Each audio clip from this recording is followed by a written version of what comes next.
కనుక ఇక్కడ మొదటిగా సమస్త జనులను నా శిష్యులనుగా చేయుడి. నీవు సమస్త జనులను దేవుని శిష్యుడిగా చెయ్యాలి అంటే ముందు నీవు శిష్యుడిగా సమాజం చేత గుర్తించబడాలి.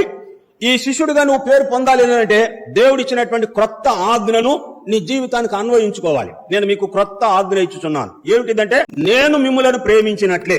దేవుడు మనల్ని ఎట్లా ప్రేమించాడంటే, ఆయన ఐశ్వర్యవంతుడు అయ్యుండి కూడాను, ధనవంతుడు అయ్యుండి కూడాను దరిద్రుడిగా మారిపోయినంతగా ప్రేమించాడు. 2 కొరింథీ 8:14 ప్రకారం మీరు మన ప్రభువైన యేసుక్రీస్తు కృపను ఎరుగుదురు కదా, ఆయన ధనవంతుడు అయ్యుండి మీరు తన దారిద్ర్యం వల్ల ధనవంతులు కావాలని మీ నిమిత్తము దరిద్రుడాయను అని రాయబడరు. అంటే ఆయన చూపినటువంటి ప్రేమ ఎట్లాంటిదంటే, నీలో ఉన్నటువంటి సమస్తమైనటువంటి పాపములన్నిటినీ ఆయన ప్రేమ చేత కప్పివేసినట్లుగా వ్రాయబడడం. ఈ అనుభవం నువ్వు కలిగి ఉంటే నీలో వివాదం జరగదు, వేరైపోయేటువంటి స్థితి లేదు. ఎందుకు వేరైపోతున్నారు అంటే దేవుని ప్రేమ లోపించడం ద్వారా.